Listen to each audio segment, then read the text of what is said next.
Genre fantastik itu adalah genre film yang mengandung unsur-unsur yang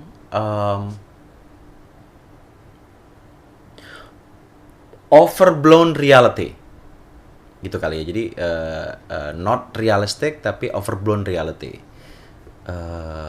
Heightened reality if you want to say that juga bisa.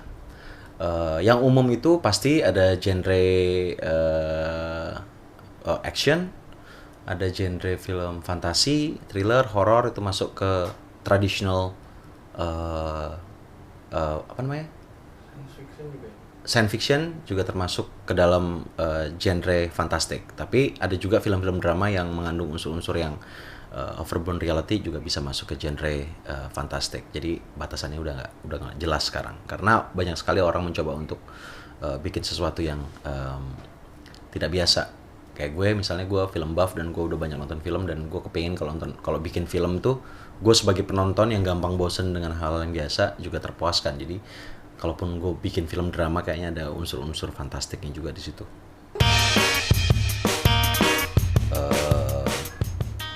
Tidak tidak realistis ya, sebenarnya tidak realistis. Um, Ya, in a good way tapinya overblown, tapi in a good way. Banyak film yang overblown, yang berlebihan, tapi nggak asik gitu. Tapi ya gitu, not real. Hyper hyper reality, mungkin hyper reality. Kinji Fukasaku, film pertama Kinji Fukasaku yang gue suka banget judulnya The Legend of Eight Samurai, atau bahasa Jepangnya Satomi Hakenden, tahun 83. Itu pertama kali gue nonton film dia langsung, kayaknya itu salah satu film yang bikin gue pengen bikin film. Terus ada juga, kalau yang anjing banget sih sebenarnya masih sampai sekarang, Alejandro Jodorowsky. Jadi dia bikin film pertama tuh El Topo, terus ada Holy Mountain, ada Santa Sangre, terus beberapa film yang drama. Tapi 3 film itu menurut gue sampai sekarang di kepala gue masih nempel, kayak udah ngeras gitu. Dan elemen-elemen dari film-film yang dia bikin sering merusak film yang sebenarnya mau gue bikin menjadi film yang baik-baik aja gitu. Salah satu contoh film drama yang menurut gue masuk ke dalam genre fantastik itu adalah film-film David Lynch pastinya. Film yang drama tapi lo nonton, lo dibawa ke sebuah dunia yang belum pernah lo bayangkan sebelumnya. Banyak unsur what the fuck-nya gitu deh. Sebenarnya gue penonton film genre fantastik mainstream sih. Gue suka film-filmnya Steven Spielberg. Gue juga suka film-filmnya beberapa tahun yang lalu, mungkin 5 tahun yang lalu, gue suka filmmaker thriller dari Prancis, seperti film-film kayak Inside, Martyrs, Pascal Laugier, dan segala macam. Bukan tips ya, tapi yang biasa gue lakuin adalah gue selalu menolak untuk ngambil jalan pintas. Artinya gini, kalau misalnya orang bikin film terus mau mengambil hati, mau mengambil simpati penonton terhadap karakternya, biasanya mereka dikasih sakit gitu ya. Itu sakit kanker, apakah tiba-tiba ditabrak buta. Nah, genre fantastik juga kayak gitu. Kalau misalnya orang mau penonton shock, biasanya shock values-nya gede banget itu. Violence apa segala macam. Tapi tanpa tanpa karakter yang kuat dan cerita yang fresh gitu, violence bakal lama-lama bakal juga capek dan bosen. Jadi kita harus keras ke diri kita sendiri. Kalau misalnya kita punya ide, kita merasa idenya basi, cari cara supaya bisa ditonton orang dan bisa nggak basi. Karena sebenarnya kalau kita mau ngomongin ide, film dari mulai tahun 1893 udah pertama kali dibikin, dan kesini udah lebih dari 100 tahun, dan kayaknya semua ide udah pernah dipakai. Tapi bagaimana kita bisa mentwistnya menjadi sesuatu yang baru dan jadi milik kita, itu yang kita nggak boleh menggampangkan, nggak boleh terlalu cepat menyerah atau udahlah segitu aja gitu loh. Harus cari jalan untuk membuatnya menjadi terdengar dan terlihat fresh, padahal mungkin idenya sih ide lama, tapi harus kita twist sedemikian rupa sehingga bisa menjadi milik kita. Jadi bukan jadi milik orang lain. Dan kalau kita sudah tidak baik sama diri kita, nggak lembut sama diri kita keras sama diri kita, kadang-kadang ide liar itu muncul dengan sendirinya. Oh, gimana kalau bikin begini aja?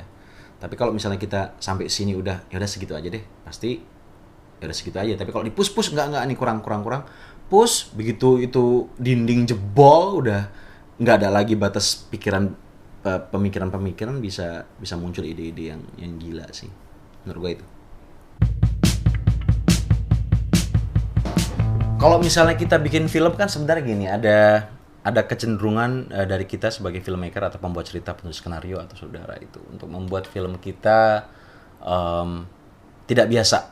Nah, tapi itu adalah batas yang tipis, mencoba untuk tidak biasa in a good way atau in a bad way. Dan beberapa film yang sampai sekarang masih nempel di kepala gue yang filmmaker yang mencoba untuk membuatnya tidak biasa dan works, what the fuck banget gitu. Ada beberapa. Yang pertama itu mungkin semua orang sudah nonton film Martyrs kan. Itu endingnya menurut gue what the fuck banget dan sama sekali nggak gue bayangin sebelumnya gitu. Itu what the fuck banget. Tapi yang klasik kalau menurut gue filmnya David Lynch yang Lost Highway. Ketika filmnya jalan diperankan oleh Bill Pullman sama Patricia Arquette, tiba-tiba pemainnya diganti. Jadi si Bill Pullman diganti jadi Balthazar Getty, dia lebih muda. Padahal dia pada waktu itu sudah mau dihukum mati dan itu tanpa explanation yang kuat. Tapi kalau kita bikin film sebenarnya ada dua. Kita mau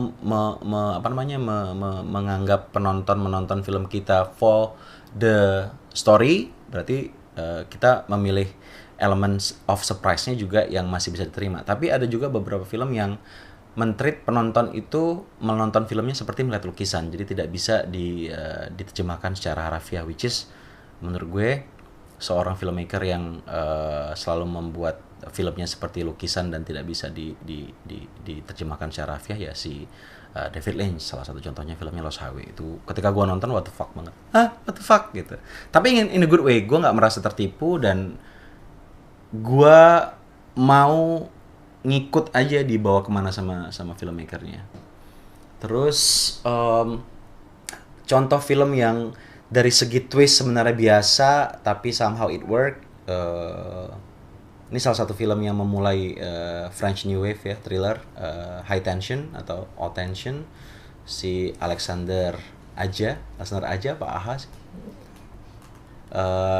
Itu twistnya sebenarnya sudah pernah dibikin berulang-ulang kali, cuman somehow dia bisa membuatnya sangat what the fuck, sangat mengagetkan gitu. Jadi kalau kita lihat kasus-kasus itu, ada film yang memang twistnya totally baru yang bikin orang what the fuck, tapi ada juga sebenarnya yang biasa tapi cara storytellingnya sampai ke poin itu yang harus diperhatikan. Jadi orang nggak tiba-tiba what the fuck orang keluar, tapi what the fuck orang nunggu sampai film selesai gitu. Ini kan ada project baru yang digagas sama teman-teman nih, What the Fuck Movie, mau bikin film omnibus, tapi idenya melibatkan, jadi kalau misalnya sekarang trennya itu untuk bikin film terus crowdsourcing, ngumpulin dana dari orang banyak. Nah kalau ini crowdsourcingnya bukan buat fund tapi buat ide, which is menurut gue sangat baru dan merupakan sebuah terobosan yang menggembirakan, karena kan banyak banget dari kita yang punya ide film yang wah gila ini ide gue what the fuck banget nih, tapi kan selama ini kan tidak semua orang punya channel untuk bisa menyalurkan ide-ide mereka menjadi sebuah film. Nah ini sekarang kalau menurut gue adalah waktunya dan kesempatannya untuk bisa berpartisipasi dalam sebuah film. Dan kalau dilihat dari teman-teman yang ngerjain What the Fuck the Movie Project ini, What the Fuck Movie Project ini adalah orang-orang yang memang gila, dan mereka juga orang-orang yang sangat passionate banget untuk bikin film di genre fantastik, dan kapasitasnya sudah tidak diragukan lagi. Jadi kalau misalnya punya ide, nyumbang idenya di What the Fuck Movie Project dan jadilah bagian dari sebuah gerakan apa namanya, What the Fuck.